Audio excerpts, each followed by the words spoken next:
Hey, what's up, everybody? It's me, Danae, and I'm here with a message for you. What's going on, beautiful people? Long time no see, no talk. I know, for anyone that may have been remotely thoughtful about where I've been, I'm just as surprised as you are. Spirit put me on an impromptu hiatus, and honestly, the long of the short is I just had no way to argue with it, nor did I want to. It started off as just like a short little respite, also impromptu, but the longer I was away and wanted to come back, it was like jumping double dutch, like, all right, can I get back? Can I get in now? Can I get in now? Can I get in now? And I just kept getting held back, like in a very gentle way. It was just like, no, not yet. No, not yet. The interesting thing is that I liken it to me jumping in the double dutch route, which first of all has always been a struggle for me. So let's just put that to the side. But but what it really felt like on the other end is like how when you like you feel like the urge to fight, or you're about to get in a fight and somebody's like holding you back, but you kind of like, oh, don't hold me back, don't hold me back, no, no, it felt like that kind of tension a little bit, like Spirit had his hand up, like, no, not yet, no, don't fight, don't get in, don't do, like, nope, I'm not gonna let you do it. Which is weird because I had no feeling of aggression in me, but I'm just saying that was just the level of, that was the contrast, if you will, of how eager I've been to come back to the table to some degree, spiritually and energetically, and how I was being answered, in that regard by this reserve, and this conservation in a strange way. Because otherwise, you would have seen me weeks ago, I guess damn near almost months ago now. Not quite, but almost there. I actually was kind of shocked at how long it was, because I haven't touched the cards or anything in that regard. Well, not in the card regard. I still have my own spiritual practices that are just standard, no matter whether if you see me or if you don't. But in terms of this specifically, I've been just completely hands off, literally and figuratively. So it's not like I haven't missed it or missed the space or missed you, particularly, whomever is watching.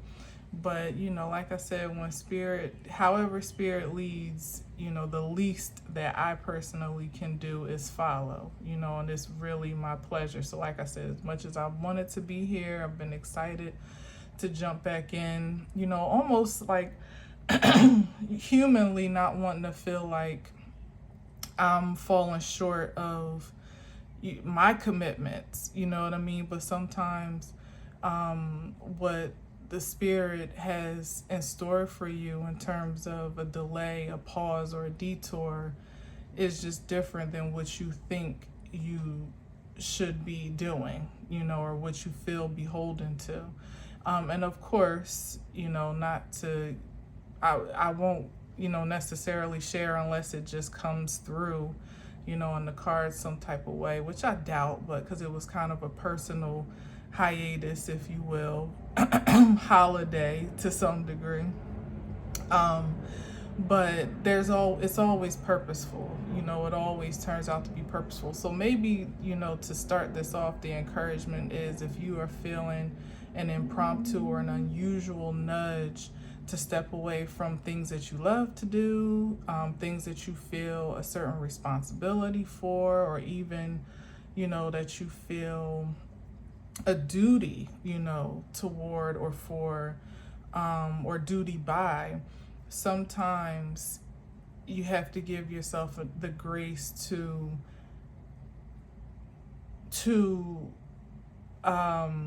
follow that unconventional nudge, you know, or that inkling, because like I said, in pure form as always, it was necessary. You know, there was rest that happened, there was revelation that happened, there was rejuvenation, there was fun, and still more to come, because the summer is really, you know, really just getting started for, especially where I am in New Jersey.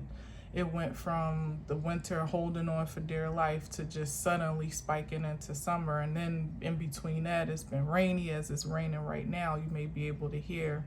So, you know, there's still more fun to be had. But today I felt particularly encouraged to, you know, kind of like put my feet in the water, if you will. And if it's guided, then you know, this is, if you're hearing this, that means I was led to post. And if not, if Spirit says, nah, sit back a little bit longer, so be it.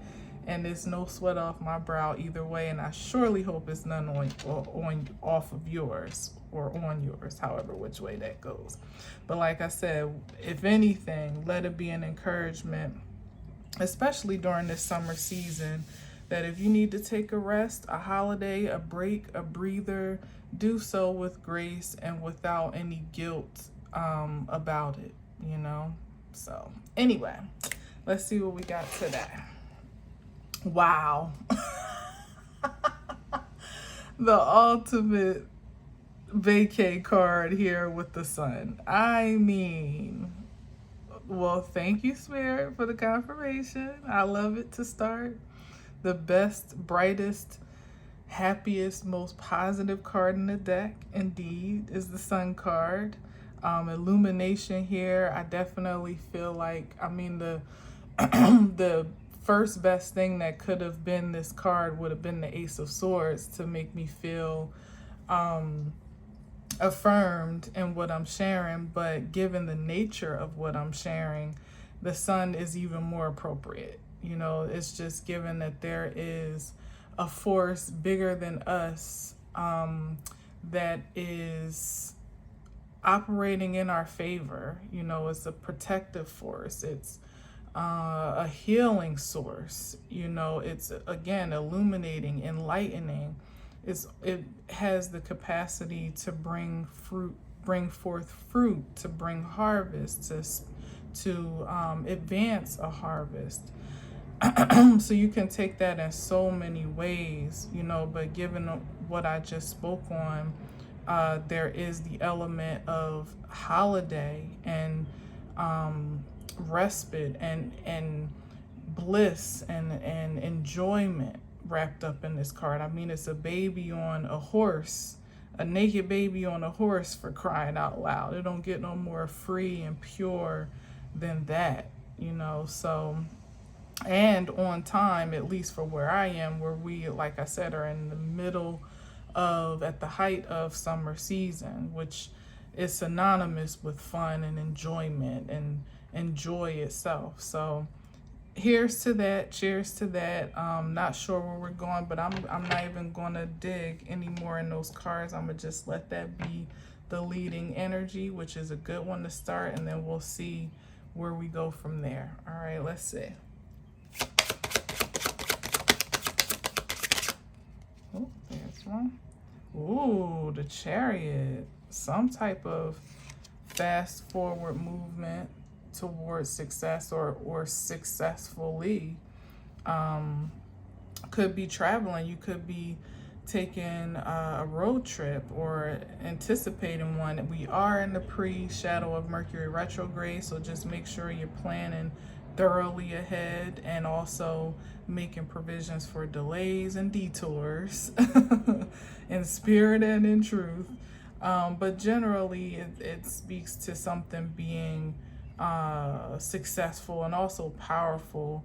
Maybe I'm hearing profitable as well. So whether we're talking about just a vacation, or a quick weekend getaway, or a road trip, with the Chariot, it does, I mean, of course, it's the representation of a car, but it also has a supernatural element to it with those sphinxes in the front. And even like a retrospective feeling with just the way that the warrior is dressed and things like that. So we could even be talking about accelerated transition, not I literally feel like I just got acceleratedly transitioned from thinking as primitive as a vacation or a car ride to it being like a timeline jump. So we could be really talking about something of that nature. And even as I'm hearing the birds chirping and I'm seeing like the clouds are lightening up outside, it was just pouring down raining, and now the weather that quickly has turned. So there could be something, a transition underway that may happen in almost like a blink of an eye, but it could be like for the purposes of advancing your purpose, your productivity. Could be something, really what I'm feeling is like something that you could have been working on for a while, or working on in a way that you didn't even realize you were contributing to, like subtly working on, or you could have been working on something else that somehow you didn't know that energy was being transferred toward another thing, if this makes sense. And now is when the like the fruit, back to that sun card, of that labor is about to be accelerated. Like, how sometimes, especially in the summer, you can go from seeing a tree that's damn near barren in terms of flowers or bloom, and then the next day it's like, oh, where'd those flowers come from? Or I didn't even know that bush had those beautiful flowers, something like that, where something may appear in the physical manifestation, sense of manifestation, seemingly suddenly or out of nowhere, or might advance out of nowhere, but it's an indication with the Chariot card and even the Sun that there's been some toil and labor behind that. So if there's anything, of course, use your discernment, but if there's anything so sudden that it almost feels too good to be true, or it almost makes you a bit resistant to fully receive it, take heart. Now, if this applies to you. So not everybody, well, hopefully anybody listening to me, this applies to, but just that disclaimer out there that, if you've been putting in work in a particular way, you may even be more or less looking for the harvest to show itself, or tilling the fields to collect it in a certain type of way. And I just feel like something is about to pour in or overwhelm in all the best ways, or even, like I said, it could be, and that could come by way of physical harvest and manifestation of something tangible, but it could also come in acceleration of success in some particular area that you've been focused on or fixated on and working toward.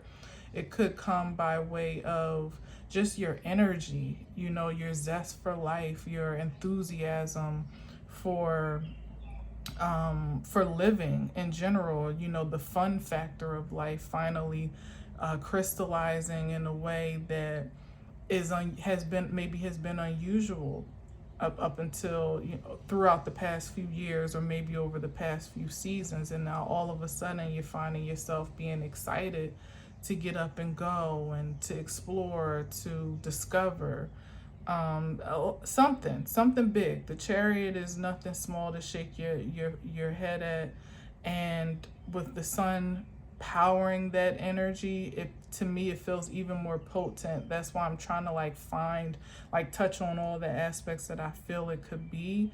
But I honestly feel like, as I said, it could be from something seemingly simple to something supernatural. And depending on who you are, it could still have the same effect if you were in the market for that and have been waiting for a while, or you didn't even know you were in the market for that and it still hits you out of nowhere. So I guess all in all, the point is to kind of prepare to be amazed. That's what I'm getting from it. All right. Prepare to be astounded. All right. Let's see.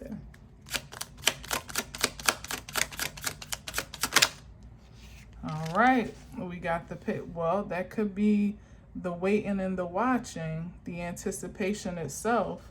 It could be you, but it could also be others that are on the outskirts, waiting and watching, observing to see, you know, maybe observing what's going on with you in ways that, you know, how it is sometimes where you, when you're so close up on what you're working on, or what you are manifesting, that sometimes you don't even realize it's already in your possession. A lot of times people, it takes a step back. Here's back to that beginning point, that moment of rest, that moment of reflection, rejuvenation, which, by the way, is all that Mercury retrograde affords us, that moment of reflection, you know, to reconsider and take inventory.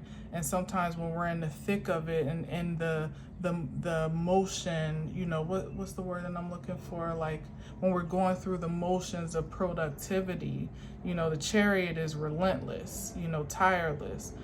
It sometimes we don't really see the harvest for the fields. You know, all we see is more work to be done and more labor and more ground to cover. But sometimes we forget to really take the time of Thanksgiving and celebration, holiday, feel me, to enjoy what we've harvested so far.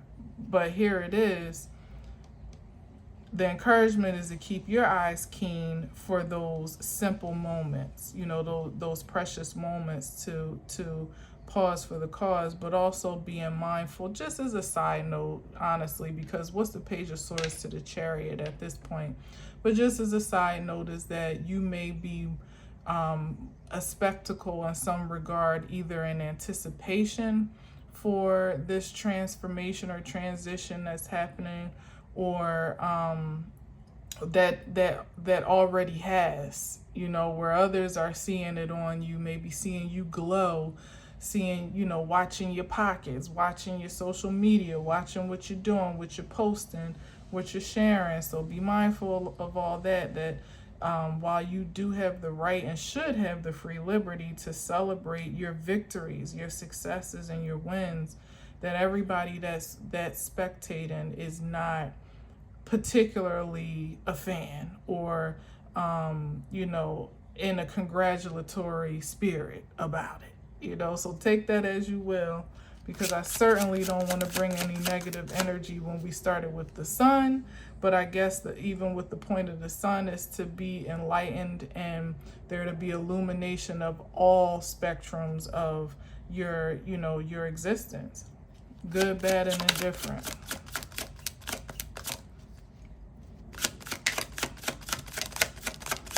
And I mean, it kind of comes with the territory to some degree. The Chariot is a bit of a showstopper, you know, so. Oh, okay. Queen of Swords. Queen of Swords. Queen of Swords. Well, I guess that's definitely I'm saying because the way that it fell a little bit was like almost a little bit of in a struggle, and a downward struggle at that. So, you know, like I said, that could be a nod to energies that are struggling to live in their truth right now, and may be observing others shining brightly in theirs, you know, living in their successes, living in the harvest that they've worked for, and, you know, feeling some type of way about it. But to keep it upright, which is how I'm definitely going to take it, is it really, again, is just being objective and intentional about your personal identity, how you wield that sword. Maybe thoughtful about, certainly about being objective and direct, but also thoughtful about, ooh, this is good.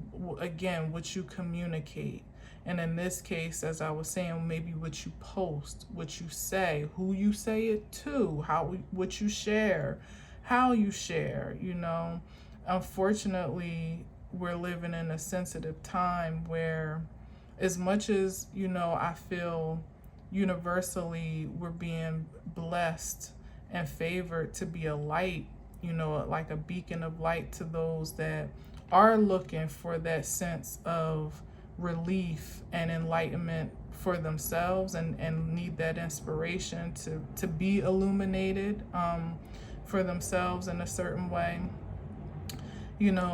There still comes a bit of discernment and objectivity for sure about what you share, because maybe everything is not for everyone's eyes, or is not to be common knowledge, so certainly I couldn't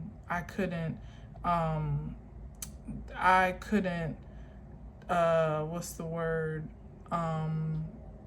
I wouldn't be the one to dictate, here it is, what that gets to be or how that gets to be, because I'm these days a much more private person than I've ever been, over the years of my social media experiences, where I had multiple platforms and pretty much would share anything, to now just having this platform on YouTube for the most part and being, quite selective. Like, I've just started really sharing personal pictures and things like that over this past year, barely, even with that, very selectively. So, yeah, definitely something about being selective here with the Queen of Swords, with what you say and how you present yourself. Always staying authentic and true to, staying in integrity and true to who you are. But just being intentional, like really being thoughtful about the Queen of Swords is also thoughtful. Like, is this worth sharing? And also considering, like, what am I sharing for? Because a lot of times the thing I don't miss about social media and many other platforms is that sometimes you just feel the urge to share because everybody else is, and you want to be a part of the share fest, you know what I mean? And you want other people to see that you're doing well and you're doing all right, or even more that you're how well you actually are doing. But when you really think about it, it's like the mass majority of the people that you're sharing to either don't care, or you don't really care about them, or their opinion about you. So then it comes down to, like, what is it all for really? Is it for me personally to feel validated, or affirmed by whomever likes or shares or comments? Or is there really something productive and, like, pretty much productive and I guess effective in my sharing, so, and there's a fine line with that, because like I said, you could be your successes could be a great inspiration and motivator to some, but it could also be an agitation to others. And not that we should live for that end of the spectrum whatsoever, but like I said, the cross-pollination between why and what for matters, because sometimes I think we have, and sometimes we do, bring more, make ourselves more vulnerable to negativity, particularly just because our why is out of alignment with our truth. Like, you don't even really need to tell everybody you just got a new car. They could catch you outside. You know what I mean? You don't need to tell everybody you just, or that you are currently in real time on vacation. That's how you get robbed. You know what I mean? Like, stuff like that. So, use your discretion wisely is all I'm saying. Because they looking. Somebody's looking, somebody's lurking, somebody's watching with this Page of Swords here. The more that I'm continuing on with this message, it feels more like an alert to that type of energy than it is about people that are just genuinely interested or intrigued. You know, there's some of that too, but those aren't the people that are a threat or,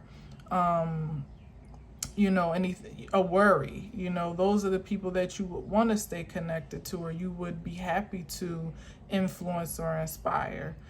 And if the world was full of people like that, or if we all were so, you know, purely and organically inspired by one another, there wouldn't be really a need to be selective and intentional about what you say and how you share, because there would be no threat. But unfortunately, we don't live in that world yet. So just be mindful. Maintain the integrity of your projection of identity in every way, shape, and form. Some things you just don't need to say. You just don't need to post. Yeah, look at this. Seven of Cups. You know, it's like finding clarity in,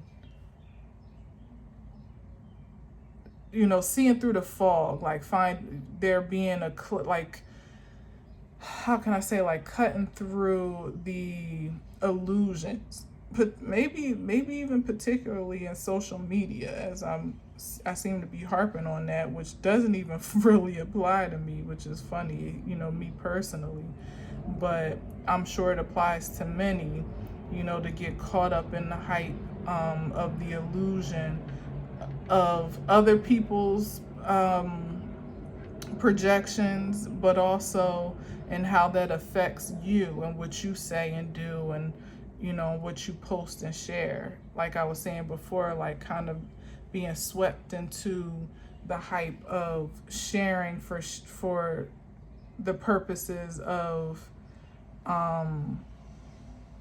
you know, for just because, you know, like just because, with no purpose at all, actually.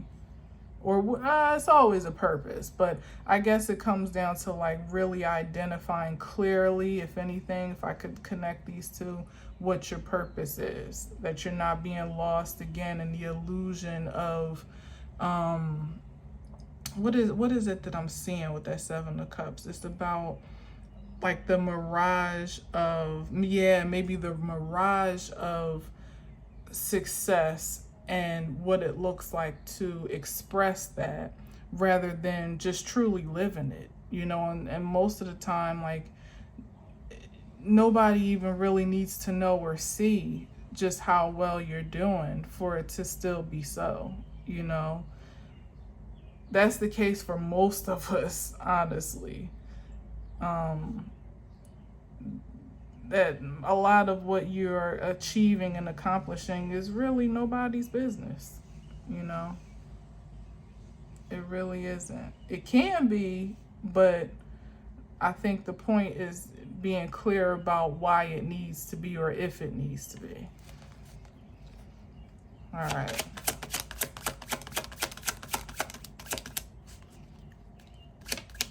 I'm also feeling led to say something about dreams, you know, like paying particular attention to your dreams, maybe even having a dream journal, or being, and I'm definitely preaching to the choir on this, because a lot of times you'll wake up from a dream and you're like, oh, that was wild, I know I'm gonna remember that, and you think you will, but then you don't 10-15 minutes later, you know. So if dreams matter to you, especially the interpretation of your dreams, then I would definitely encourage you to be one to either keep a dream journal, or to be more vigilant about maybe grabbing your phone and typing in your notes what you can remember, because it may end up being like a message for another time.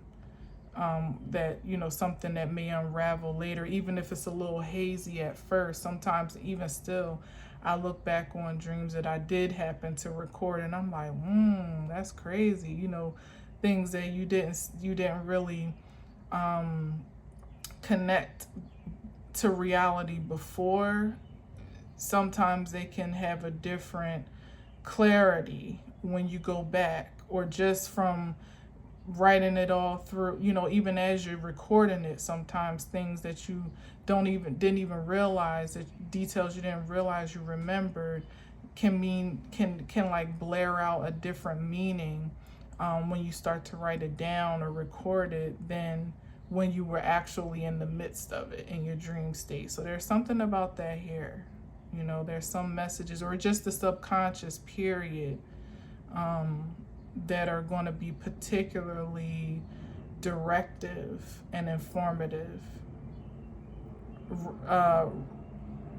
revelatory, is that the word? That'll have some revelation projected from them.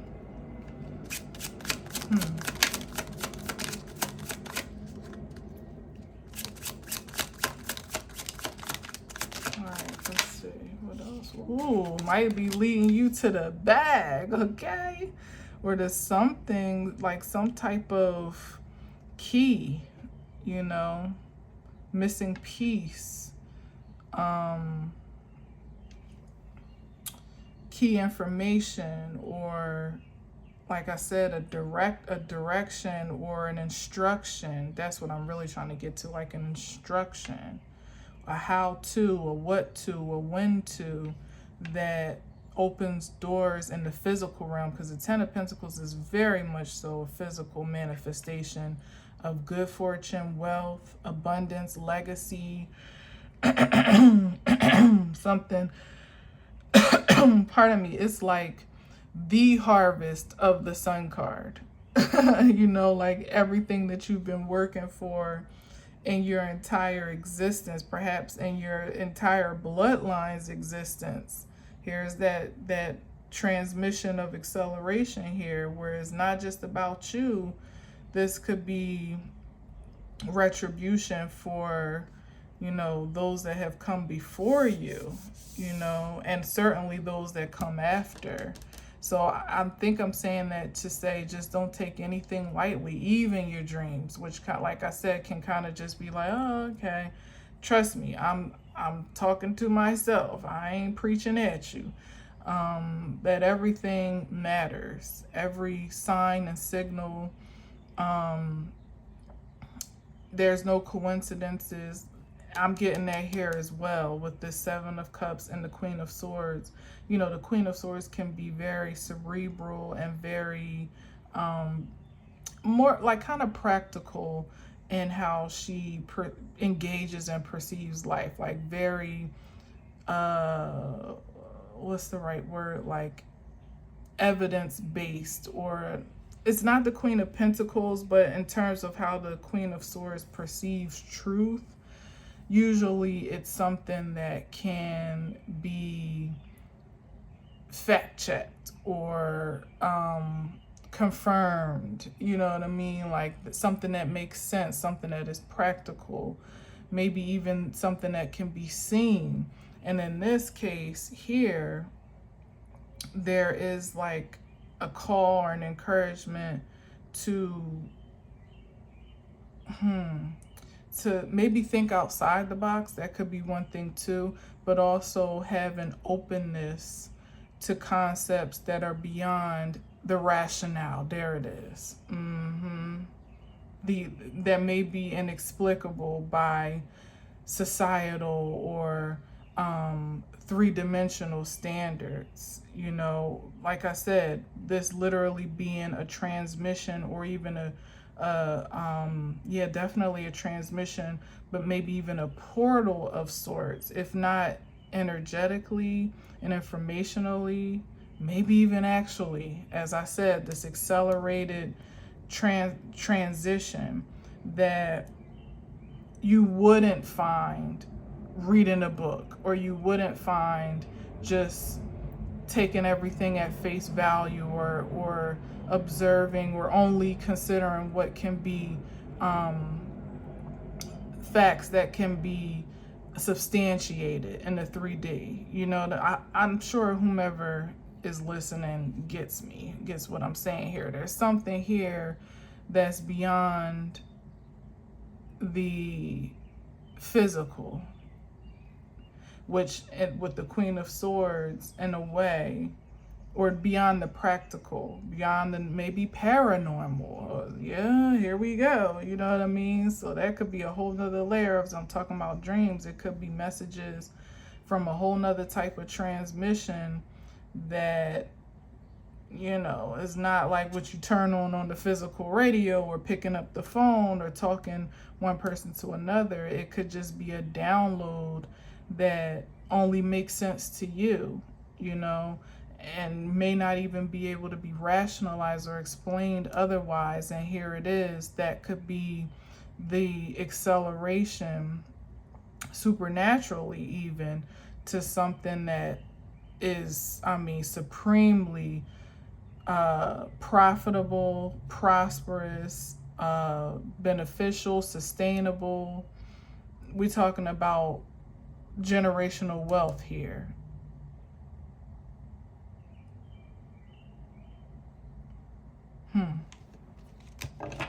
Perhaps from one strange message that you just happen to follow, you know, intuitively, and here you go. So don't doubt yourself on that, you know. That could take your simple success, your seemingly small success, to a whole nother level. And it, you know, it just, you could still have a success that is satisfying without following this lead. But it's something here about some type of advancement that is not going to come in the way that most would expect for it to, or most would trust that part to follow.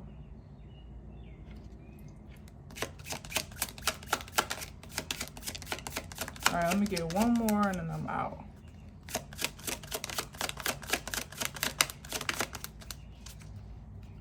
I mean, we could definitely end on the note of the Ten of Pentacles, but one more. I just feel one more at least. Woo! With the 10th, there's that supernatural right there. That's about to open up a whole nother realm, literally, perhaps, of possibilities. For not even possibilities. What is that? That's not a possibility. That's, what's more than a possibility?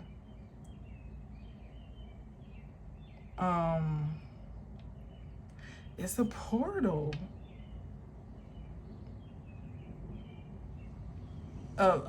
An assurance. An assurance or a security, or, yeah, this could even be, I said trust. Ooh. This is like I just heard like an ancient trust. What the freak? Now remember, in the beginning I said I feel something ancient here that's being transitioned or transmitted to a present time. I felt the energy of past, present, and future with this Chariot. And there being like an acceleration of it, an advancement. And this closing here, that's what I hear. It's like some type of ancient trust that's being activated or transferred. But but the code to access this is where this information here, I mean, maybe it's not, I don't know. I feel different things for different energies. It's like, it could just be accessible only through your identity. You know, like almost like your handprint, your, you know, your key card. I said something about keys earlier, like only you particularly have access to this because of how, because of the assignment on it, you know, like it's when we're talking about family trust or inheritance here, there's a beneficiary that is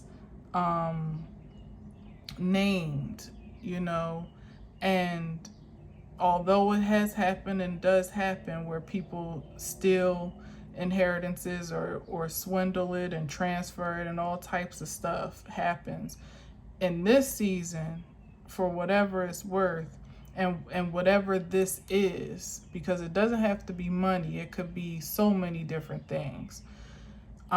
This is protected.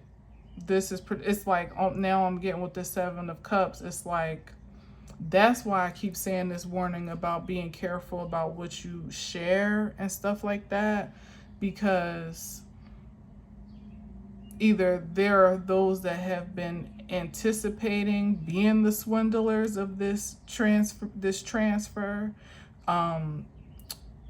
almost intercepting it in some way, or have had a hand in intercepting it, or had their hand in the cookie jar in some type of way that they didn't have permission to do so at a time before it was more secured.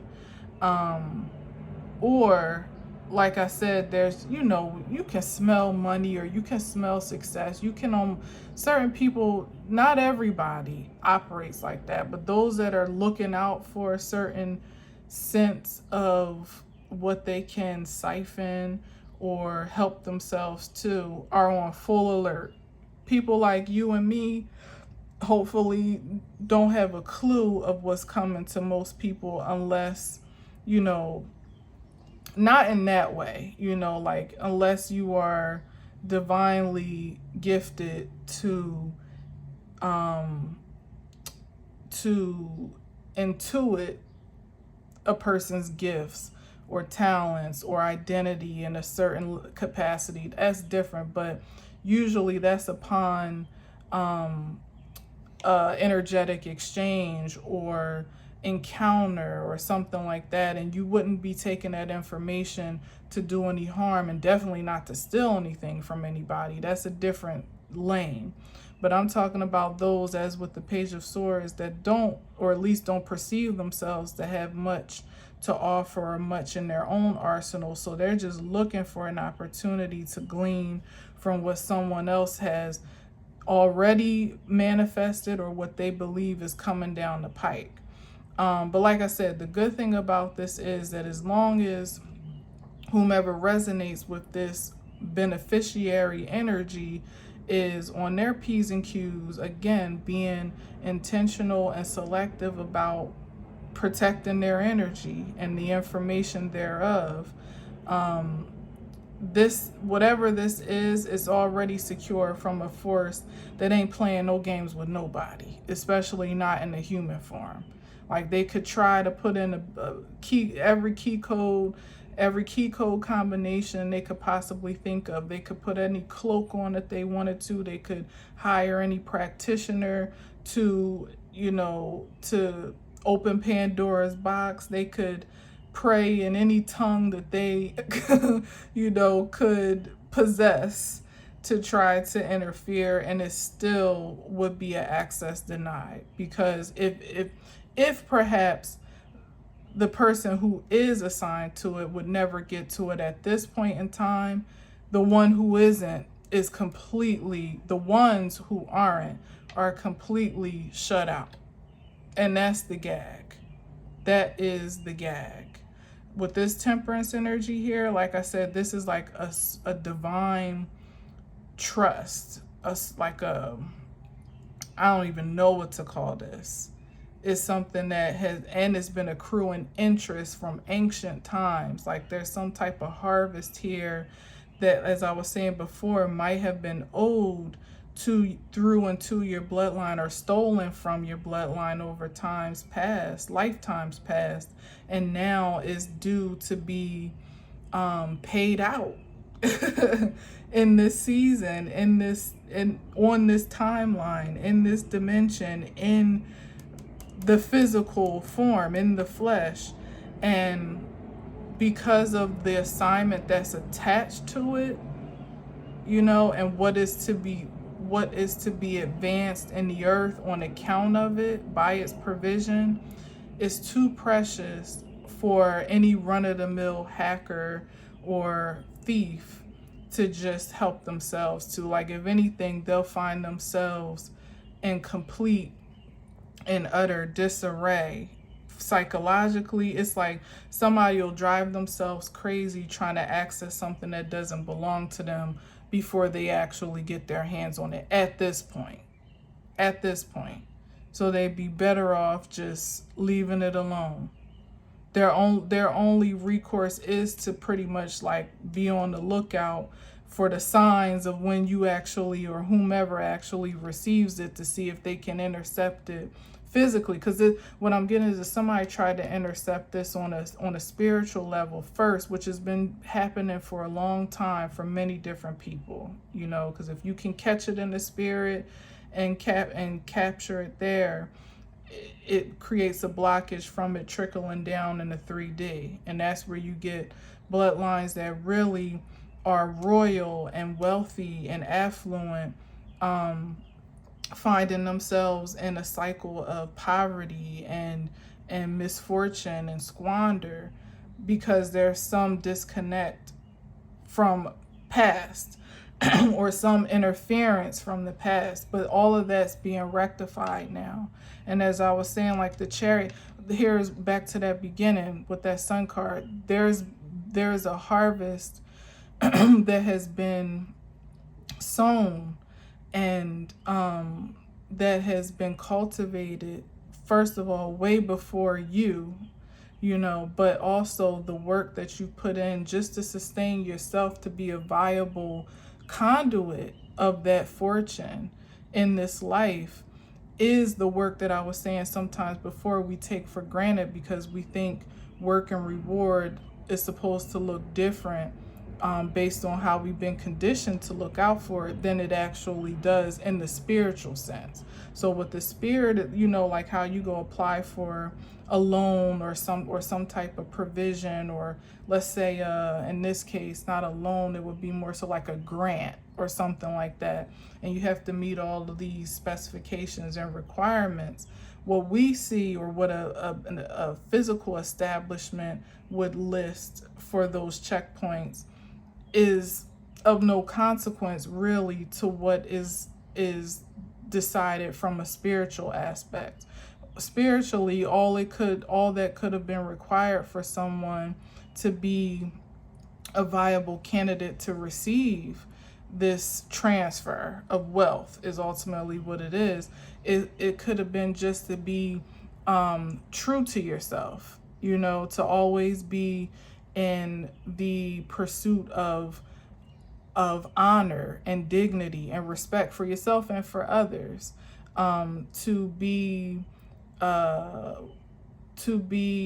to have integrity, you know, and to more or less govern your life accordingly to those principles, to be determined to do something productive in the world, great or small, you know, to honestly, back to the sun card, cultivate a spirit of light and love and prosperity in everything you do. And that doesn't mean having money. That's just meaning to be intentional about making things grow and giving life to people, places, and things that you have the capacity to do so.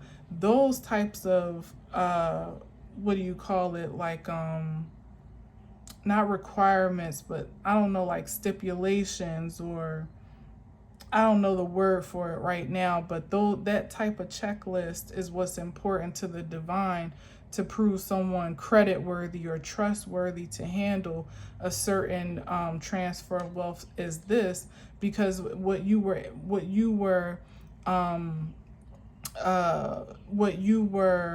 determined and diligent to do with very little is ultimately what you'll do with a lot.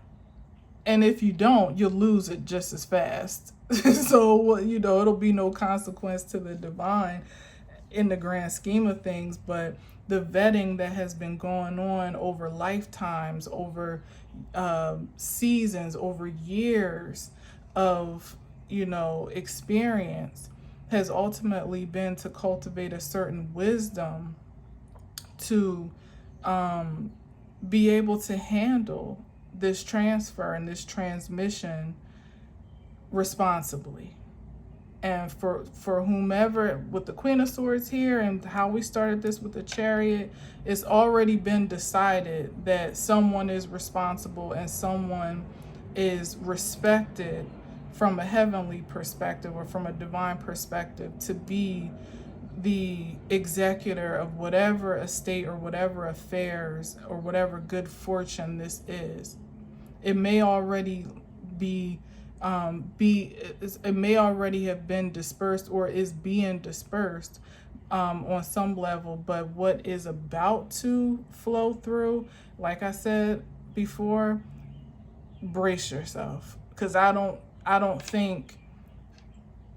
even think most people that are actually in alignment for this can fathom the overwhelm, as I said, in a good way, that they are in alignment for.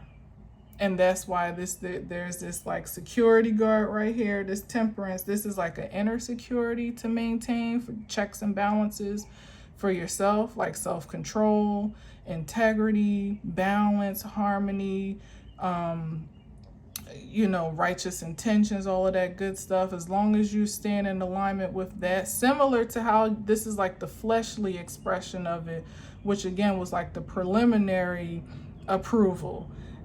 As long as that's maintained at the time or after the disbursement or in the midst of the continuous disbursements, because 10 of Pentacles is like, and with the temperance, is like beyond measure, like it's beyond you at this point. It was before you, so imagine now it has gotten to you and it's supposed to last beyond you. So imagine having the responsibility to manage that level of wealth and prosperity. Whatever it materializes itself to be, it will be material. It is material. Know also that you have the inner force to do so, but you also have an overarching force that has a vested interest in supporting you in that. There's like an angelic security guard that's hovering over, watching it before it is dispersed, but also here to help maintain that balance and that security after the fact as well. So like I said, onlookers or evildoers or malintentioned individuals really don't stand a chance, because this is now kingdom business at this point. Imagine trying to break into heaven ultimately, and what is being cultivated is like a heaven on earth experience by way of individuals that have more or less been positioned and reported for the duty of position to be like new age gatekeepers, not in the sense of keeping people out though, in the sense of like setting up civilization for the evolution of this new age, again, that being a heaven on earth experience.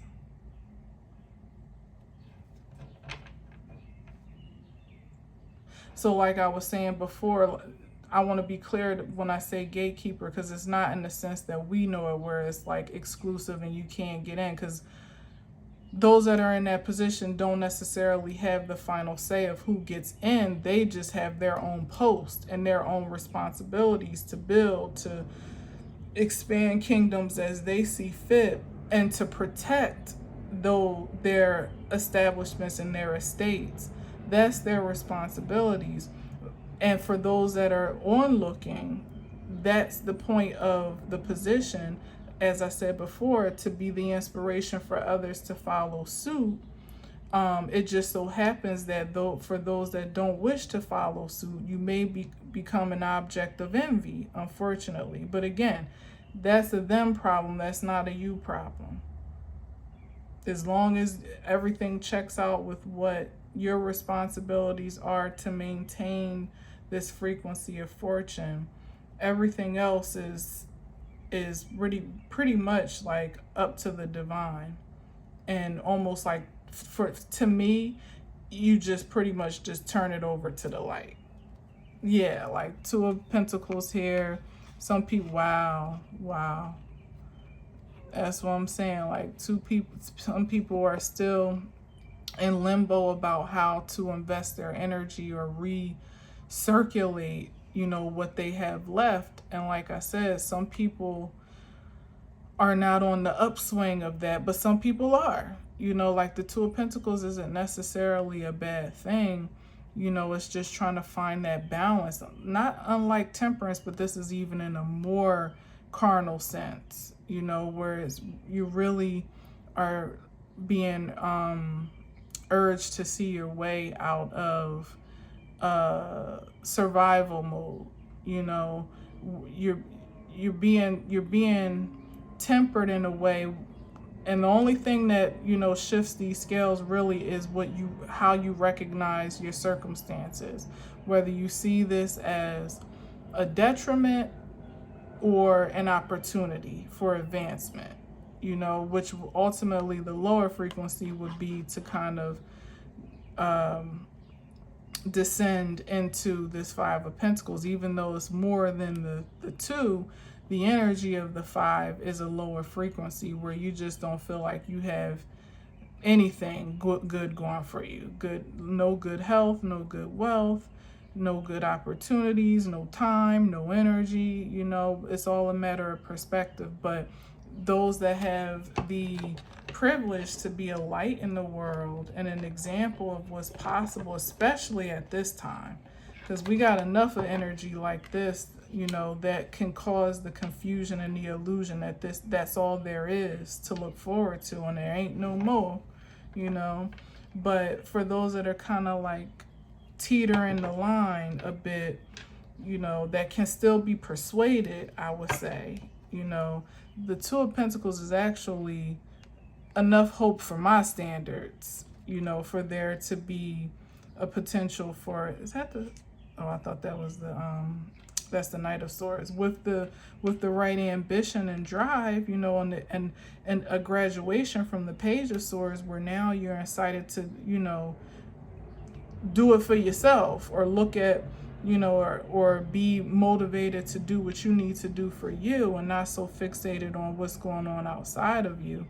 There is the potential for the turnaround that ultimately would create that heaven on earth experience. The more that ideal spreads from one person to the other, it's not so exclusive anymore.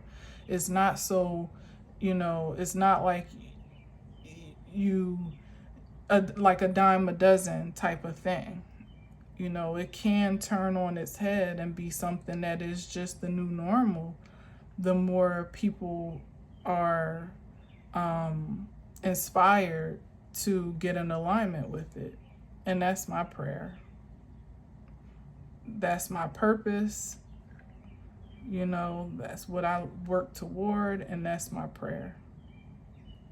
So anyway, big things on the horizon for some, and great hope also for others, for all, for whomever can perceive it and conceive of it.